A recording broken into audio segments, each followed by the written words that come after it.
Muy buen día. En primer lugar, reiterar el agradecimiento por la convocatoria y el reconocimiento por la iniciativa, tanto de Enfoque Derecho como al profesor Javier Albán, para seguir reflexionando sobre lo que son los temas relacionados al quehacer parlamentario, si se quiere, a los procedimientos parlamentarios. Eh, en ese sentido, el día de hoy abordaremos someramente lo relacionado a los tratados internacionales, ¿no? La aprobación de los tratados internacionales, es el tema específico que se ha encargado de hoy.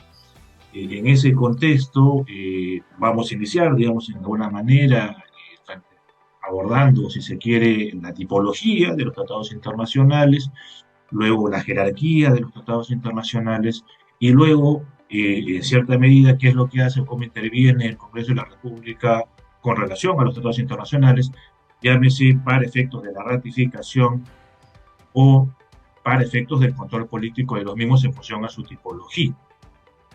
En ese sentido, por ejemplo, habría que quizás partir.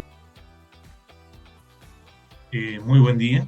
En primer lugar, reiterar el agradecimiento por la convocatoria y el reconocimiento por la iniciativa, tanto de Enfoque Derecho como al profesor Javier Albán, para seguir reflexionando sobre lo que son los temas relacionados al quehacer parlamentario, si se quiere, a los procedimientos parlamentarios. En ese sentido, el día de hoy abordaremos someramente lo relacionado a los tratados internacionales, ¿no? La aprobación de los tratados internacionales, es el tema específico que se ha encargado de hoy.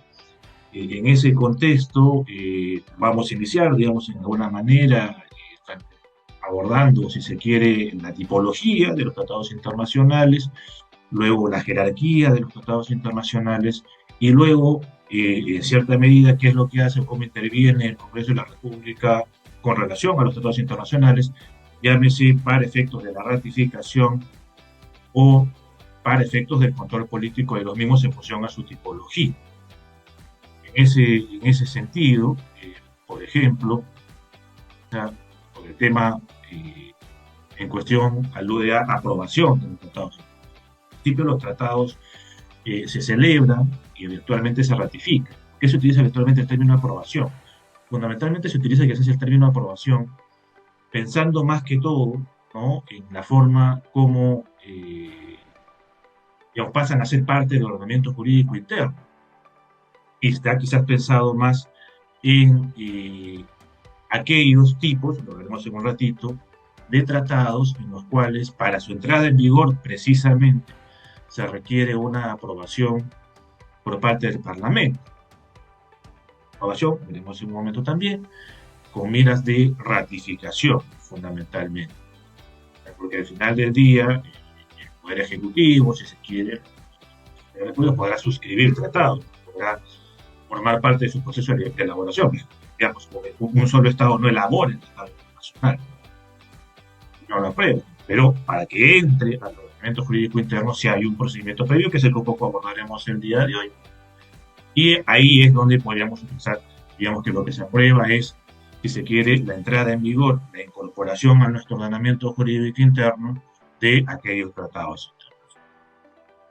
En ese sentido, lo primero que, por ejemplo, tendríamos que abordar es justamente el tema relacionado a la tipología.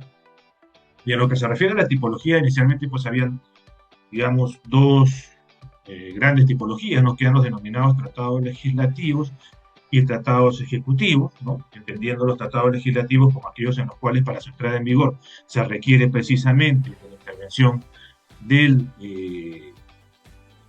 la intervención previa del Congreso, y de los tratados ejecutivos o convenios internacionales ejecutivos, aquellos en los cuales el presidente de la República o el Poder Ejecutivo, ¿no?, lo suscribe, ¿no?, si se quiere, lo ratifica de manera directa, y basta la intervención del Ejecutivo para su entrada en vigor en el ordenamiento jurídico.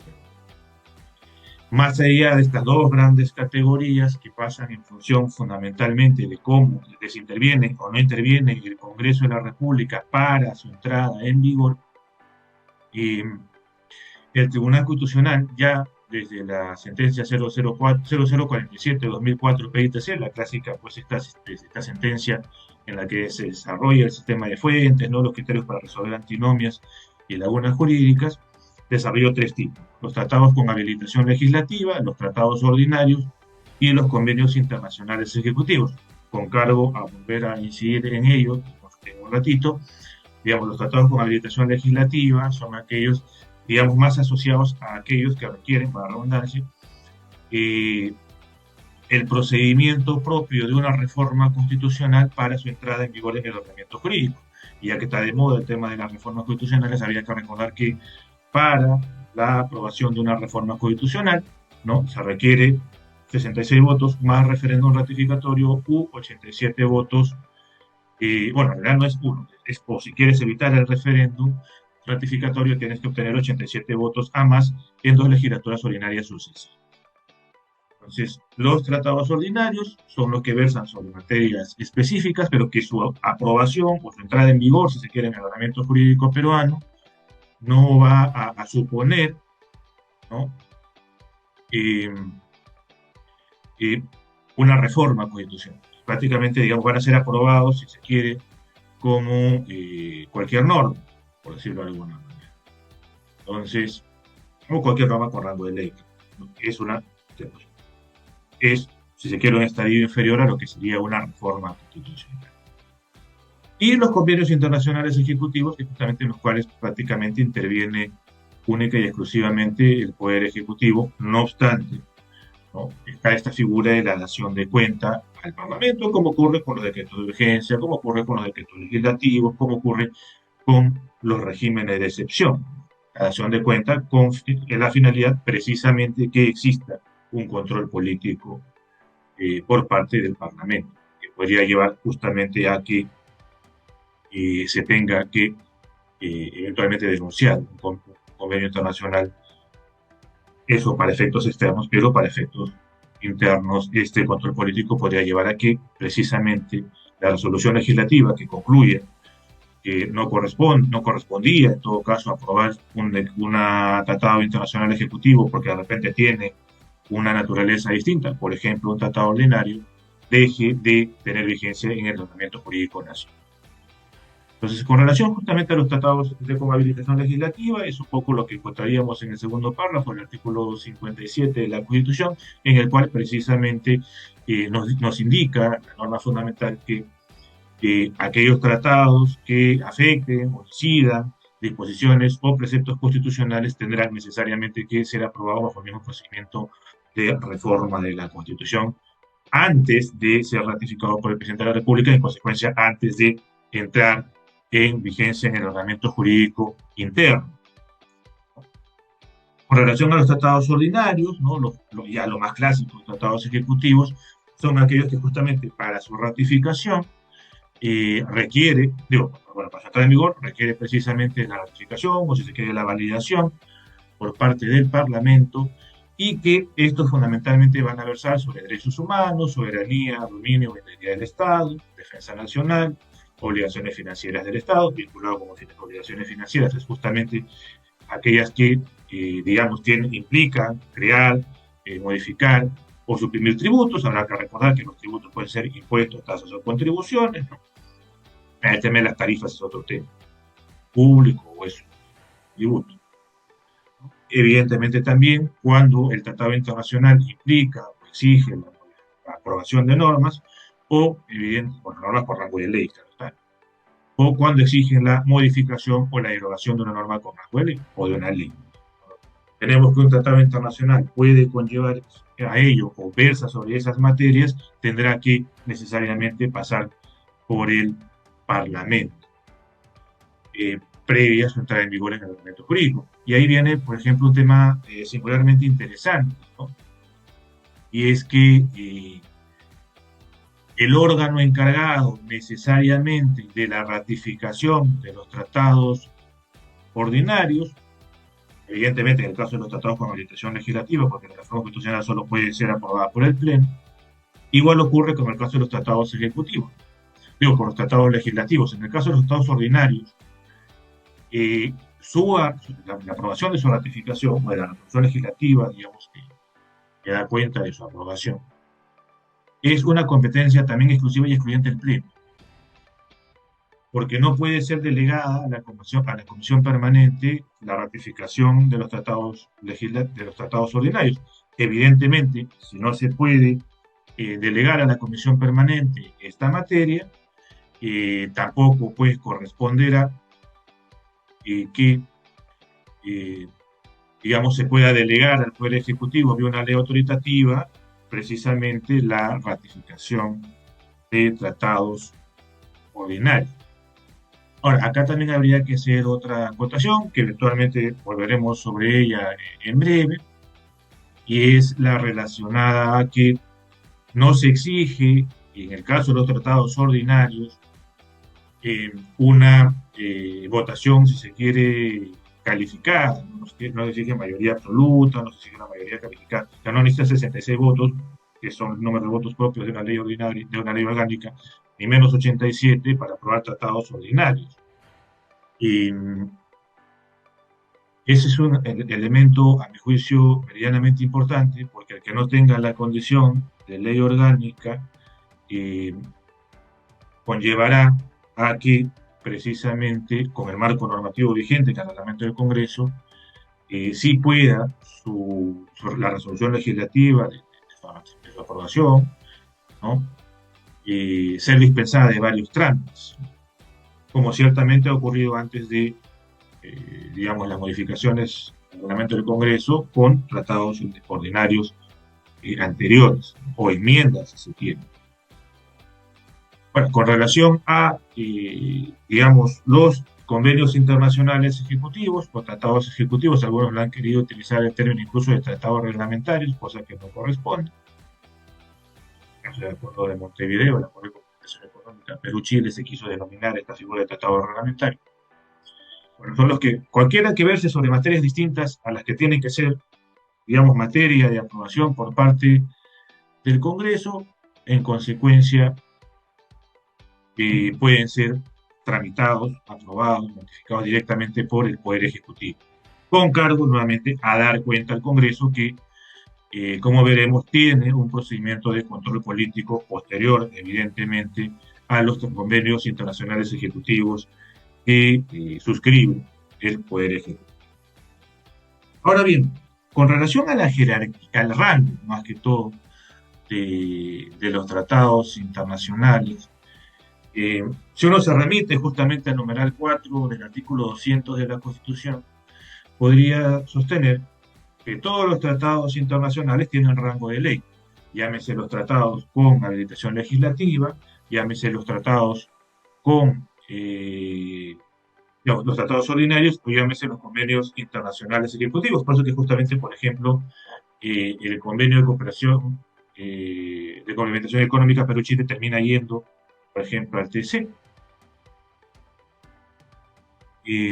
Ahora bien, ahí viene el tema justamente que ya ha sido materia de desarrollo por parte del TC respecto a si todos los tratados internacionales tienen rango de ley o si hay algunos que tienen rango constitucional por la materia que ellos desarrollan, ¿no? Y en ese contexto,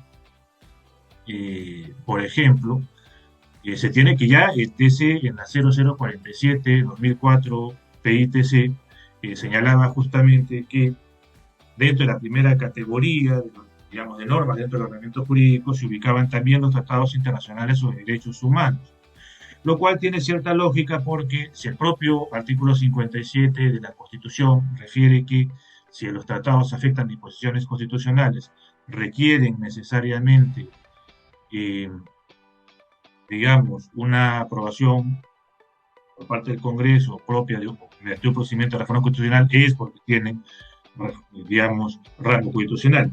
Si es que un tratado internacional incide sobre derechos humanos y los derechos humanos, digamos, que se sustentan en el principio de derecho y dignidad humana, tienen su correlato en derechos fundamentales, lo cual es evidente, derechos fundamentales que están reconocidos, no, digamos, establecidos, reconocidos en la Constitución, tanto de manera expresa como, evidentemente, la cláusula de derechos no nombrados del artículo 3, se entiende que, evidentemente, tiene rango constitucional.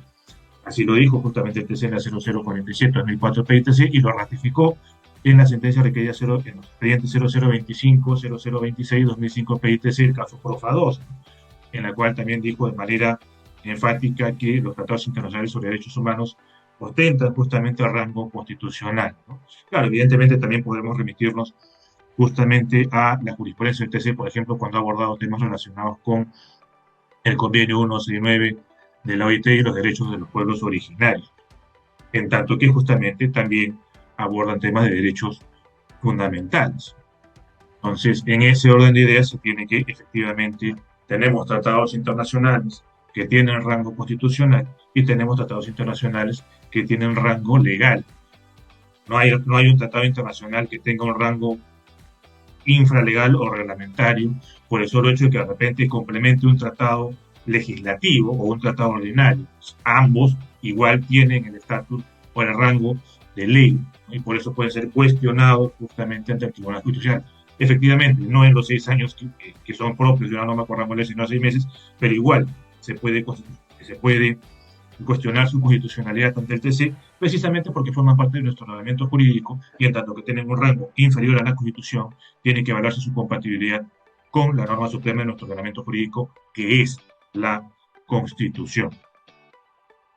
Ahora, con relación a lo que se refiere al mecanismo, ya un poco al desarrollo parlamentario del procedimiento de aprobación de los tratados legislativos, el reglamento se circunscribe fundamentalmente a establecer algunos requisitos especiales, ¿no?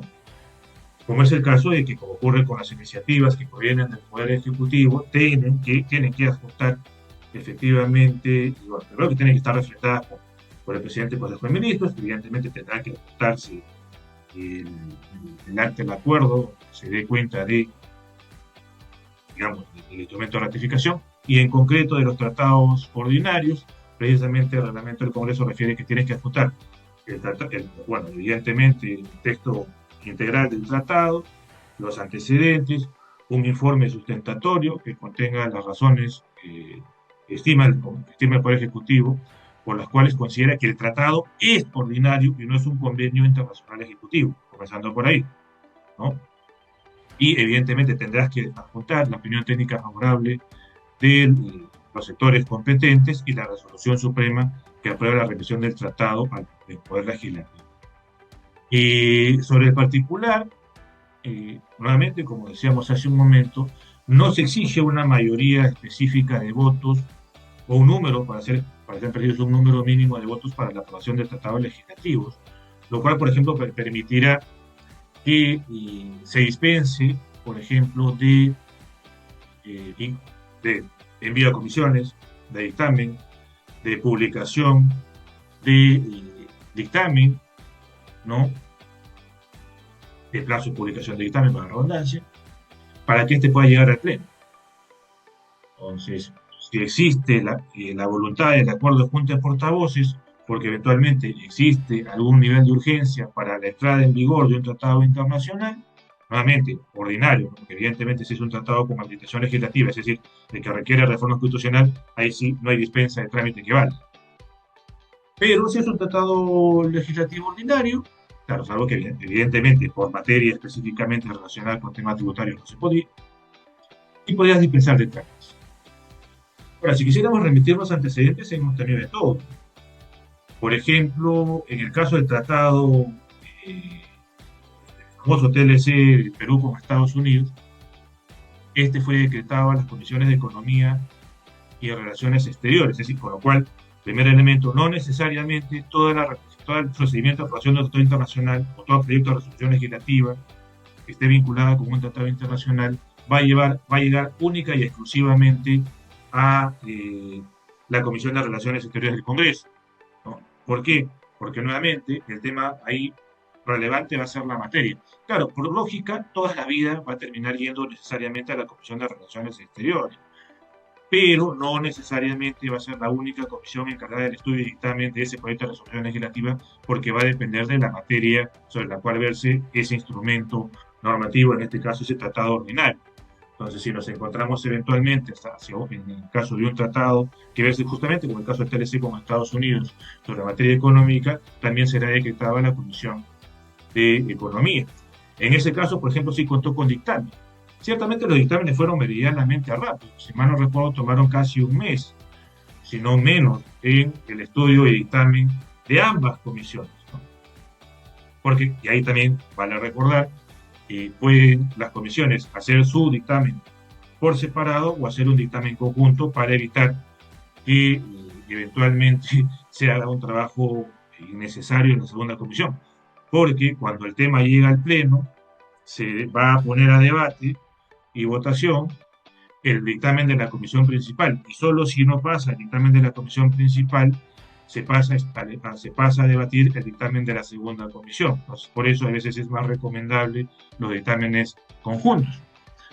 Y ciertamente, luego de esos dictámenes se debatió en el Pleno y se aprobó el TLC Perú-Estados Unidos. También tenemos efectivamente algunos acuerdos de complementación económica vinculados también con TLCs en los cuales el Congreso, precisamente por acuerdo con tres portavoces, dispensó de estos trámites, ¿no? Dispensó de trámite, bueno, no de todo trámite, dispensó de trámite de dictar, para ser más preciso, y lo vio sin ningún problema en el Pleno. En ese orden de ideas, también por ampliación de agenda, podrías incluir el procedimiento de aprobación de un tratado internacional en la agenda del Pleno del Congreso. No hay ningún inconveniente para ello. Un tema que sí debo reconocer que personalmente me llamó la atención en estos expedientes de procesos anteriores, ¿no? O de congresos anteriores, de tratados legislativos, es que cuando se remitía el sobre con la autógrafa de la resolución legislativa, eh, siendo resolución legislativa, el Congreso estimaba que el Poder Ejecutivo podía observar eventualmente esta resolución legislativa de aprobación de un tratado. Y digo que me resultó llamativo porque, digamos, por regla general, las resoluciones legislativas no son objeto de observación presidencial. Por una resolución legislativa que modifica el reglamento del Congreso no es pasible de observación por parte del Poder Ejecutivo. Y qué decir cuando hablamos de procedimientos, de resoluciones legislativas que aprueban ratificar o designar funcionarios. Pero lo cierto es que en los antecedentes de los congresos 2006, 2011, 2001, 2006, sí se ha visto que todos los sobres de remisión al Poder Ejecutivo colocaban, ¿no?, justamente fecha de envío y fecha de vencimiento de, digamos, del autor. Bueno, otra alternativa es que se coloque la fecha para ver si pasado ese plazo el Congreso lo publica de manera directa, pero no tendría ningún sentido porque la numeración de las resoluciones legislativas corresponde al Congreso, no corresponde al Poder Ejecutivo. El Poder Ejecutivo tiene, digamos, a su mando lo que es referido al tema de la numeración de leyes.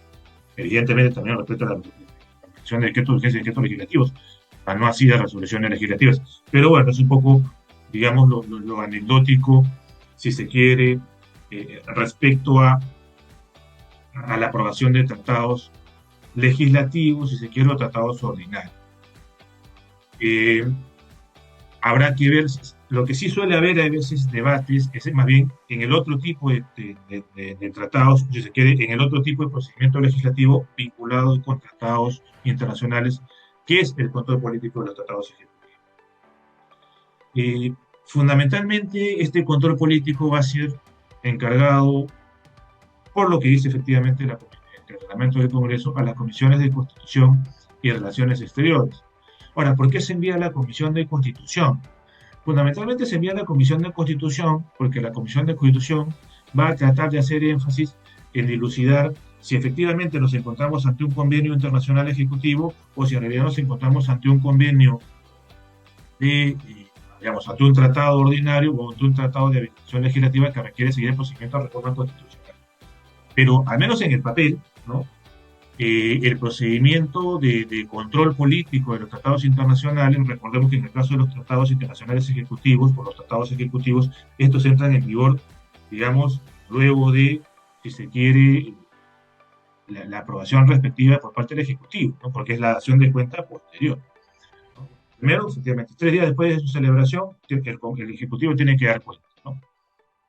si es que efectivamente no se ha, digamos, dado este trámite de la dación de cuentas, por mientras no se, digamos, trámite a esta dación de cuentas, el convenio internacional ejecutivo no puede entrar en vigor en el ordenamiento jurídico interno.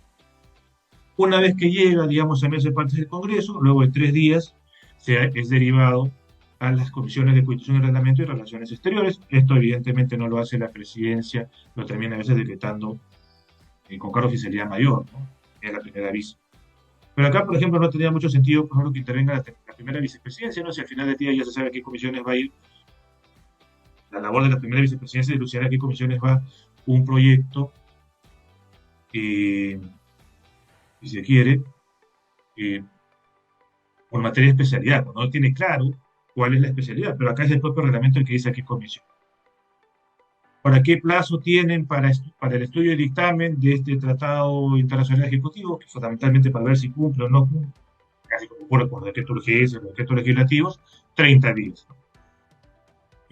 Acá, por ejemplo, este plazo no se ha adecuado, por ejemplo, al plazo de estudio y dictamen de cualquier iniciativa ordinaria, que antes era de 30 días y ahora es de 60 días, ¿no?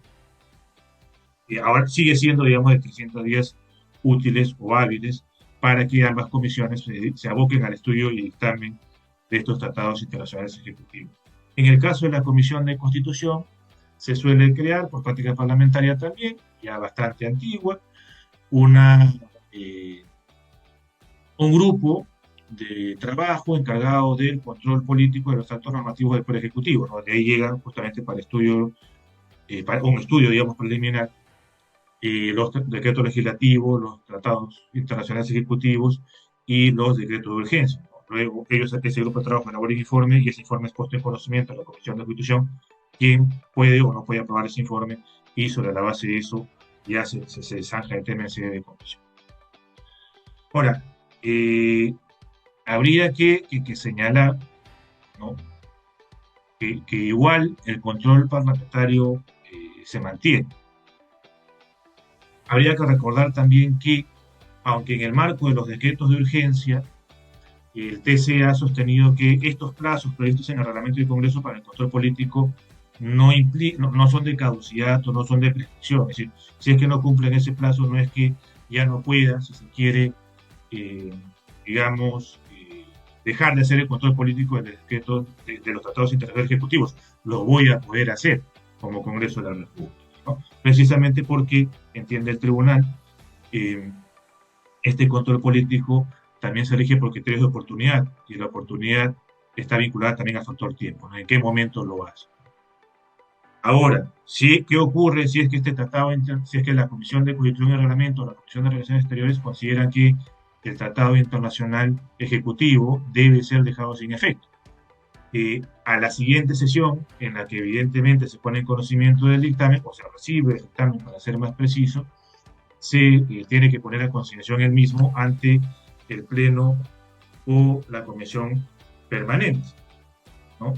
Acá hay un tema, a mi juicio, sí, y por ejemplo, importante, ¿no? Mientras que en el caso de los tratados internacionales ordinarios, estos tenían que ser ratificados necesariamente por el Pleno del Congreso. En el caso de los tratados internacionales ejecutivos, véase que sí se abre la puerta a la Comisión Permanente, porque estamos hablando de un control político, de un control posterior, no que puede derivar efectivamente en la acción de una resolución legislativa que deje sin efecto un tratado, sí, pero como no tiene el estatus de tratado ordinario o tratado ordinario, no corresponde que únicamente lo pueda ver el Pleno, porque ahí hay la diferencia entre el tipo de tratado, ¿no? Y acá también viene otro elemento a considerar, ¿no? Y es que, por ejemplo, acá el propio reglamento te dice de manera directa en la primera sesión siguiente al recibo. No importa si es que pasaron los 7 días. De acá ya no va a importar tanto que el dictamen esté publicado en la página del Congreso 7 días para que recién pueda ser incorporado en la agenda del Pleno del Congreso o de la Comisión Permanente. Acá llega a la sesión inmediatamente siguiente, la tienes que poner por un criterio de urgencia, ¿no? Ahora, ¿qué ocurre si es que hay un dictamen negativo? Si es que hay un dictamen que efectivamente propone dejar sin efecto el Tratado Internacional Ejecutivo, se va a tener que emitir la resolución legislativa correspondiente para que se notifique justamente al presidente en el plazo de 5 días. Y, claro, una vez publicada la resolución legislativa en el peruano, esta pierde vigencia nuevamente únicamente para nuestro ordenamiento jurídico, nada más, o sea, no va más allá. También nos dice, ciertamente, el reglamento del Congreso, que si es que te llega justamente digamos, escenario, si la observación proviene porque, o sea, la observación del Congreso proviene porque de repente el tratado ejecutivo en realidad no es un tratado ejecutivo o un convenio internacional ejecutivo, sino que debe haber sido tramitado mediante, mediante la modalidad de un tratado ordinario, el Poder Ejecutivo podría corregir ello y volver a enviarlo, ya no para un control posterior, ya no para una dación de cuentas, sino para que sea ratificado en sus términos por el Congreso de la República, y cuando le cambias nuevamente el estatus del tratado ejecutivo a tratado ordinario, ahí sí ya la competencia pasará al Pleno del Congreso en definitiva, y en el caso del estudio y dictamen, a la Comisión de Relaciones Exteriores, y en razón de la materia a cualquier otra comisión ordinaria del Parlamento, ¿no? Y acá también viene un tema bien interesante, y es que el reglamento del Congreso permite justamente que el Parlamento, por decirlo de alguna manera, tenga una función consultiva, ¿no? Porque justamente para evitar que puedan terminar en el marco de un control posterior, digamos, rechazando, o entre comillas, expulsando el reglamento jurídico interno del Tratado Internacional Ejecutivo, el Poder Ejecutivo, la redundancia, el presidente de la República podría consultar a las comisiones de ejecución del reglamento para decirles, oye, tengo pensado, efectivamente, ratificar o celebrar este Tratado Internacional Ejecutivo. Comisión de Constitución, Comisión de Relaciones Exteriores, ¿tú qué opinas? ¿Es un tratado ejecutivo o tú consideras que debe ser un tratado ordinario que tiene que seguir el trámite del artículo 56? Dime tú, para poder ver cómo es que interactúo contigo. Congreso muestra justamente este tema de la opinión consultiva, de la dinámica del principio de cooperación entre los poderes públicos. Y la Comisión de Constitución, la Comisión de Relaciones Exteriores, puede efectivamente hacer llegar su opinión. Ahora, acá viene un tema bien interesante, ¿no? Porque estaríamos hablando de una opinión que no es vinculante, y lo digo porque, si mal no recordará, las opiniones consultivas del Congreso, hasta hace no mucho, no eran vinculantes, habrán querido, pues en el Pleno del Congreso, hacerlas vinculantes. Entonces, es un poco en cuanto a los tratados internacionales, sin duda, no es un tema medianamente sencillo. Es más, por ejemplo, es un tema que también podría generar vicios de inconstitucionalidad, ¿no? Porque si, por ejemplo, tú apruebas o suscribes un tratado internacional ejecutivo, el Congreso de la República puede decir, sí, efectivamente, es un tratado internacional ejecutivo, cualquiera de los sujetos legitimados en el artículo 203 de la Constitución, dependiendo, digamos, los límites que establece aquel, podría interponer una demanda de inconstitucionalidad si considera que ese tratado ejecutivo, ese convenio internacional ejecutivo, no debe haber seguido ese trámite, sino debe haber seguido el trámite de un tratado ordinario, con lo cual generaría un vicio de inconstitucionalidad formal, ¿no? Ciertamente no han sido muchos los tratados internacionales que han sido sometidos a consideración del TC, pero, digamos, ese es el panorama, al menos a nivel de sede parlamentaria, de lo que, digamos, ocurre, si se quiere, en la aprobación de tratados internacionales. Nuevamente, mi reconocimiento y mi gratitud a Enfoque Derecho y al doctor Javier Alemán, y hasta una próxima oportunidad. Buen día.